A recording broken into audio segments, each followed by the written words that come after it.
Hey everyone, welcome back to Catching Up with the Walkers. Thanks for stopping by. What? You didn't give me a cup of coffee. This is my cup. You know whose coffee this is, right? Yeah, but you didn't get me any. Sorry. I thought you had a cup. When I looked earlier, there was a cup that you had coffee in, so I thought you'd already drank your coffee. I did. Okay. I'll get you something, okay? It's okay. Are you sure? No, I don't want one. Are you sure? Positive. That means she wants one, and... No, I really don't. Oh, are you sure? No, I want to go on. All right. Well, I have my coffee from Cog Hill Coffee, so it is good coffee. I will vouch for that by drinking mine in just a minute. But today we kind of did a special treat, hopefully for you guys, because sometimes there are questions that you want to ask Cassie and I, and we can't hear you when you talk because you're on the end of your phone or your TV, and we can't hear you. So I don't know how we would answer your questions, except I posted a community post on our Catching Up with the Walkers page that said, ask us anything. Yep. And what did they ask us? A lot of things. A lot of things. So we wanted to do this mainly before I headed off on my trip. So you're watching this way later on, but I'm actually leaving tomorrow morning. You are? And I wanted to make sure we had at least one video for you guys to watch while I was gone. Cassie may or may not have time to do any lives or videos. Just depends. Just depends. It'll be pretty busy. She has a lot going on. So, without further ado, we'll get to the questions. Yep. So, you want to go with the first one? Yep. B. Newfoundland asked, I know you've said it before, but I forgot. How many acres of land do you have? We have a 60-acre farm. 60 acres is what our main land is here. We actually have one lot that's really random. We have never set foot on it. I've never even seen it. We don't know where it's at. It's 0.25 acres. We pay taxes on it every year. And one day, we're going to go find this lot. We purchased it a long time ago in a sheriff's sale. Mm-hmm. And we paid taxes on it for a few years now. But one day... I think Ranger was a baby. One day we'll go check it out. So yep. There you go, 60.25. And next question? Nana, 1954-55, which my mom was born in 1954.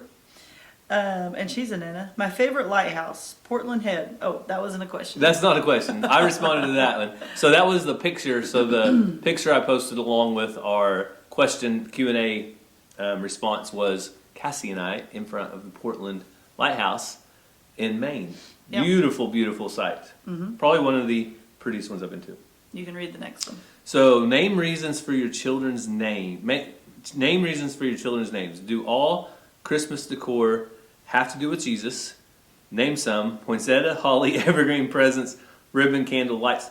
I think we're going to go with the first one here. So we can't do multiple questions on all of them. So the reasons for our children's names. You want to start with Ranger? We just like the name Ranger. We almost didn't name him that since our last name's Walker because we didn't want people to think we named him after Chuck Norris, Walker, Texas Ranger. But we went with it because we really liked the name. And then Mazzy and Ransom was their biological names. And we fell in love with them and their names, and so we just kept them that. Yeah, when you do foster care and you have children living in your home and you treat them like your child from day one and you call them their name for 2 years, to me it would be really hard to change because once we looked at Mazzy as a 2-year-old, we saw Mazzy. Once we looked at Ransom as a 2-year-old, we saw Ransom. And so we decided that it was best to keep the names, and I think that they fit them very well. Yeah, and that we felt they were unique and different like Ranger, so it went very well. Yeah. After your fencing project, do you have any major projects planned? Jane would like to know. Well, Janie Clark. Janie, we have one big project planned that you guys know about, and that is our school bus conversion that is going to be taking some of our time. I would also, as far as the farm, because you were talking about the fencing here on the farm, I would like to get our ponds redone. Our pond down that way, which you can't tell which that is, but it's surrounded by trees. I'd like to get the banks cleared, and then our ponds that way, we'd like to get some clay put in the bottom to seal it up. So that's not really a project for me because I won't be doing most of the work, but that will be a project we have. And there's one more project that I can't tell you about yet. Do I know? Yeah, but potentially. You'll just have to stay tuned. Okay. There you go. Laura wants to know how many siblings we have and what birth order we're in. Wow. Well, On the count of three, how many siblings do you have, Gary? 1, 2, 3. 3. On the count of three, what number are you? 3. We both have 2 older siblings. I have 2 sisters. He has 2 sisters, and we're both the babies. We're the babies of the families. Now you know what's wrong with us. Yeah, we're pretty messed up from that. So, but that's us. Yep. So Sherry wants to know when we're coming back to Maine. She said, just kidding. What state are you visiting next? I can't believe how many you've already knocked off your list. And then someone responded to that and said, what are you going to do with the bus that you bought? Well, I think we answered that question already, the bus question. But when are we? You did answer the bus question? Yeah, we're. Oh, turn it into an RV. Yeah, a camper. Yeah. Or a camper RV. Yeah. And then what state are we going to next? We don't know. But there are 2 or 3 trips that we kind of have our eye on. One of them is heading up to Michigan, and we might visit some of our farmer friends up there. Mm-hmm. And then Minnesota. I would love to go, basically fishing, camping on a lake in Minnesota. And we're not driving the bus there? We're not driving the bus there, but those are a couple of the things. That area is high on the list. Also, flying to Nevada, Las Vegas, and driving east back through Grand Canyon and Hoover Dam, and then going over into Utah. And so that's another trip that we potentially have planned. Cassie, anything high on your list? Just along for the ride. Okay. I usually do a lot of the trip planning, Yep. trying to knock out the most states as we go. And Because if I did it, we would go to one place for several days, and I'd just get stuck there. yeah, and that wouldn't do very good for our 50 states in 5 years, which we've knocked 30 out. For some of you that might not know, we've done 30 in less than 3 years, and we have 20 left. Someone asked how many kids our parents have. We already answered that. The Stanley family, Travis would like to know how many goats we have. Currently, we have 5 goats. Yep. We have 2 nanny goats, 2 kids, and a wether. And that's probably about our max. Yep. We plan to get rid of some and not get any more. we've done the goat thing. Now there is a fencing project. After I do this one, I want to fence the back corner, and it's more wooded, and I think it would be perfect for goats. But that's probably like a year from now before I would get that fence complete. When we get that, we might get a few more and kind of have their own goat area, but we'll just wait and see. Which reminds me, are you doing barbed wire fence or horse wire so we can put any animals in? Sheep and goat wire. Okay. So it's 4-inch squares, 4x4. Yeah. So it's not the chicken wire or the horse wire. That's 2x4, but it's 4x4. Oh, Dolly's gonna get her head stuck in that. I hope not. It's 4 goats. It's made specifically for goats. She got her head stuck at Lori's. Okay. Was it 4x4 or was it a traditional field fence? Don't know. Okay. Is that what we had at Rose? Because they got their head stuck. Oh my goodness! I just spilled my coffee. And guess what? I'm washing these clothes as soon as we finish recording this, because I'm going to bring them on my trip. I got to pack them. Jeez, Louisa. All right. Leslie, when do you think you're coming to California? Oh. Ransom wants you to come here, Southern California. Me too. Anyone else? I'm just saying. Burbank would be nice because one of the best sub shops is in Burbank. All right. When are we going to California? The next 2 or 3 years. Somewhere in the next 2 years. So we actually have a family member, or Cassie's sister Sarah, has a mother-in-law and father-in-law that has a house in LA. So one potential trip for California is flying to LAX and then seeing the sights in that area. Another one that we really want to do is go to Northern California. I'd rather do that. To go see Five Mary's farm and go to their restaurant and maybe meet them, visit with them, whatever, if that was even possible, and go see the redwoods. So I really want to see the redwoods. And if we do that, that would probably be like a northwest area trip where we would fly into, like, say, Seattle and go south to Northern California and then make a circle back around. Yep. Stephen, how are the Moore family farm from Missouri, and do they plan on starting their channel again? So I talked to Justin a little while back, and they are doing very well. They have some other interests they're pursuing now, and a lot of it is farm related and doing things on their farm, producing and eating more things off their farm is their focus. And Justin is one of those guys, if he builds a fire, he's going to sit around, poke that fire all day, play with it, watch it go, and he can't get broken away. And he said YouTube is the same way for him. If he keeps his YouTube channel, he's going to constantly be stirring it up, poking around, looking at stuff, and taking his time. So he wants to focus on, I think, what they want to do, and that's the reason that they're not back right now. But who's to say they won't be back? Not me. Yep. One day maybe they will, but they are good people, and we'll welcome them back whenever they want to come back. Yep. Hang on. Kathy, this is from Kathy. Is there any advice you can give to a friend of mine who wants to adopt? He has fostered. He lives in Texas. Thank you. God bless you all. Any advice? Yeah. Want me to go first, or you want to go first? No, go ahead. Well, I would say that fostering is something to explore because it gives you the... Oh, he has fostered. Oh, he has fostered. Any advice for him who he wants to adopt? Yeah.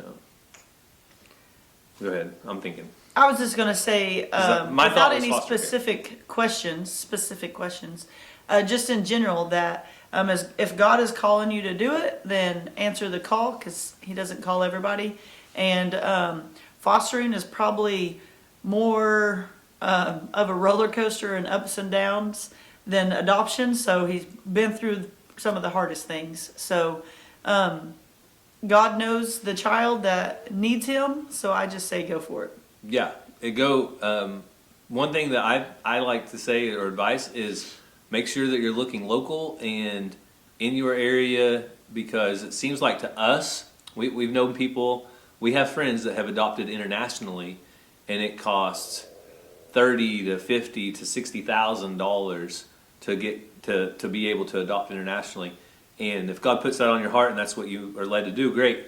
But there are a lot of times are kids in your own backyard. And if you're willing to adopt someone local, then that might be the best place to look, because with our experience, it doesn't cost nearly as much, and there are a lot of other benefits to that, because a lot of times that child is already set up in the area with, say, a pediatrician, or that's in Oklahoma, the medical care and stuff like that's already there. So just things like that look close before you look far. Yep. Gina would like to know when we expect June to foal. Your guess is as good as ours. Yeah. We don't know. No.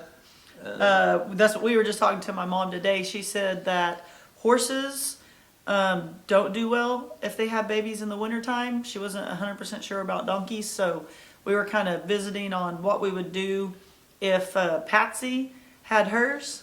Yes, which, back to the other question a while ago, one of our projects, I need to finish up that stall to put boards all the way around, because we want to provide a better place if we had a foaling donkey at this point. I looked at Patsy today, and I don't think she's as close as I was thinking. I'm not hoping anymore now that I know it's winter. I don't think it's a good time. I was going to try to research it a little bit. So the guy really didn't know how far along they were. So, but if anybody breeding them was a horse or donkey person, they may have bred them correctly. Yeah. For the 3 months, like say April, May, June, those 3 months are probably the best time for an animal to be foaling, because they're not going to die from cold weather. Yeah. Terry asked, are you personally still open to foster parenting? Are you still in the system as available foster parents? Yes, we are still open to it, and yes, we are still certified. In our realm, it's called a placement home, and we're a certified placement home for our tribe, Cherokee Nation. Yes. We get recertified every year around March. Fill out all the paperwork, do all the things, and then it's good for 1 year. Yep. And we just passed the 10-year mark, so we have been foster parents for over 10 years. Does it seem like that long? Nope. Nope. Time's going by fast. Gary talked about being Cherokee. Is Cassie also? No, I'm not. I would love to learn more about your heritage growing up in Oklahoma and any of the values and culture practices and traditions you follow. You have a beautiful family and watching brings joy to my heart. Okay.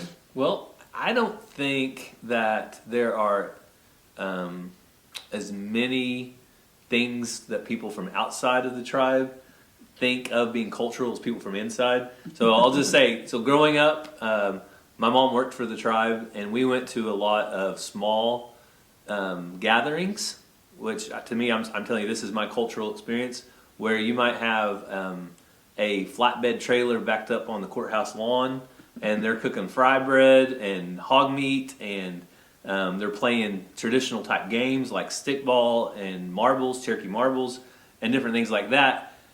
And they're singing gospel music, and everybody just sits around in their lawn chairs and eats together and enjoys the gospel music. A lot of times the singing would be in English and in Cherokee. But as far as the traditions that we practice, we do a lot of the hunting gathering type things. Obviously hunting venison or deer, venison. We've hunted squirrels, rabbits. I know people were really intrigued by us talking about hunting squirrels the other day. What do you do with the squirrels? We eat them. But gathering onions, wild onions. Yeah, gathering onions and then wild blackberries, just different anything that you can gather off the land. And a lot, even though I'm not Cherokee, that's a lot of just what you do around here.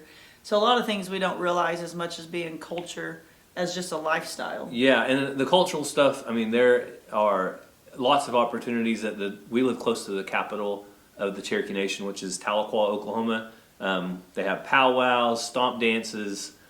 We've taken the kids to culture camp multiple times where they do basket weaving, pottery, traditional type things, and that's what the tribe is all about, is not letting those die out but keeping people engaged. Mm-hmm. And foster care has actually kept us going even more in that, because we have to have so many of our certification hours every year have to be cultural.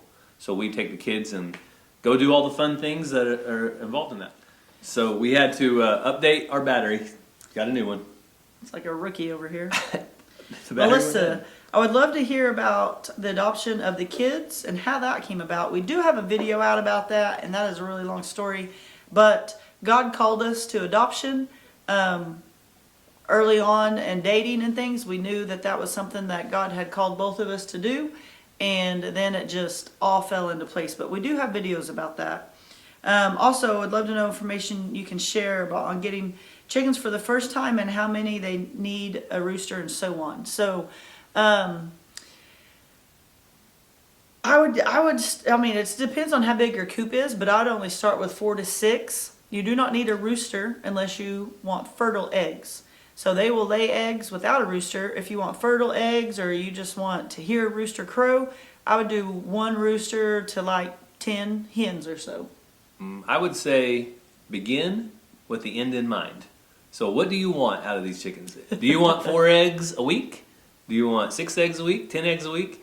And then if you're wanting laying hens, or are you wanting to eat chickens, or what are you wanting? And once you decide what you want... 4 eggs a day, 4 eggs a week? Because if you get 10 or 12 chickens, there's going to be times in the spring where you're getting 8 to 10 eggs a day. And if you're one person living at home by yourself, probably not good. If you got 6 kids, awesome. Like, that's going to be great. So beginning with the end in mind, for a couple, say 2 people, I would get no more than 3 or 4 hens. If you can have a rooster, get a rooster. Mm-hmm. If you live in town and you can't, then forget about it. You don't need a rooster. Yeah. Tiffany asked about meat birds, Cornish cross versus American breasts. We're not really meat bird people. I do have the American breasts now that our friend Chase at the Recreational Homestead sent. He has great information on Cornish versus the American breasts, but I'm not the person to ask. I am more of the laying hen person. But go check out Chase at the Recreational Homestead, because he has done comparisons on cooking them, eating them, taste difference, texture, how fast they grow, weight, everything. Yep. So Lynn was curious what we felt the perfect number of chickens is for our farm. the current number we have and growing. We don't really know. Also, what denomination is your church? Okay, the perfect number of chickens for me. I'm going to answer this part. For me, the perfect amount of chickens is 18. 18 hens. Okay. And 1 to 2 roosters. And our church is a Frugal Baptist church. And then she also asked about Cherokee culture, which you answered. Okay. Chicken question. How do you keep the wild birds from eating your chicken feed? We're having a problem with that this year. Haven't had a big problem. I drove down the driveway this morning, and there were crows down there. Honk, honk, honk. So I honked my horn, and they left. Yeah. But we haven't, I mean, other than the eagle, like we had eagles Yeah, I flying would around. say if you don't have a rooster, maybe get a rooster because he'll be protective and kind of run them off. But I mean, it just also probably depends on how you feed. If you throw it out there, if it's always kept out. But ours isn't such a problem that we've ever really worried about it. No, if you have a black hens, black chickens might keep other birds away if you have like larger birds coming in. But maybe think about your feeding area and maybe setting them up in like a little like more restrictive feeding area because usually the feed is what's attracting the birds. So Yeah. So Sharon asked if we both grew up farming.